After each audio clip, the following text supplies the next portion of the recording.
அப்போ எல்லாத்தையும் தாண்டி 2 பேரும் புருஷன் பொண்டாட்டியா வாழவே இல்லையா? இப்பதான் எனக்கு நிம்மதியா இருக்கு. இன்னைக்கு ராத்திரி நான் நிம்மதியா தூங்க போறேன்.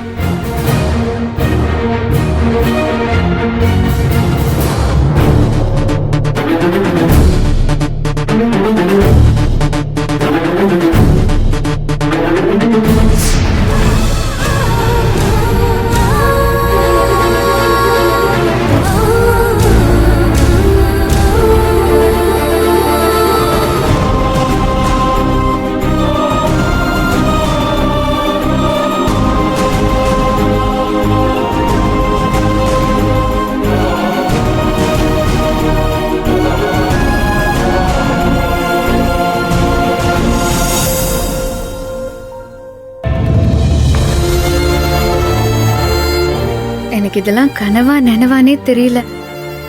சூர்யா சார் அவர் வாயாலேயே நீ இனிமே இங்க இருக்க வேண்டியதில்ல, கிளம்பி வீட்டுக்கு போயிரு, உன் தங்கச்சிங்க கூட சந்தோஷமா இருன்னு சொல்லிட்டாரு.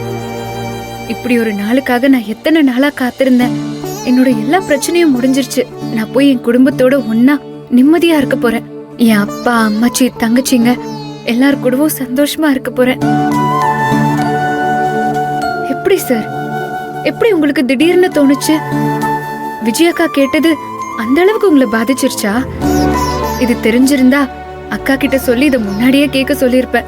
பரவாயில்ல, இப்பவாச்சும் இது நடந்துச்சே. முதல்ல வீட்டுக்கு போய் புனிதா ரஞ்சிதா 2 பேரோட படிப்பை ஒழுங்குபடுத்தணும். அப்பாவை வேலைக்கெல்லாம் போக வேண்டான்னு வீட்டோடவே இருக்க சொல்லணும். அம்மாச்சிக்கு கால் வலின்னு சொல்லிச்சு, அதை கூட்டிட்டு போய் மருந்து வாங்கி தரணும். ஆனா யார்கிட்டயுமே இந்த விஷயத்த சொல்லவே இல்லையே. அம்மாச்சி, அப்பா, கல்யாணம் அண்ணன், முக்கியமா விஜயக்கா கிட்ட கூட சொல்லலையே. என்ன பண்றது? விஜயக்கா கிட்ட மட்டுமாச்சும் சொல்லிதானே ஆகணும். ஆமா, சொல்லிதான் ஆகணும். ஆனா சொன்ன அக்கா என்ன விட மாட்டாங்களே. நீ இதே வீட்டுலதான் இருக்கணும், சூர்யா அண்ணன் கூட சேர்ந்து வாழணும்னு சொல்லுவாங்களே. அதெல்லாம் சரிப்பட்டு வராது.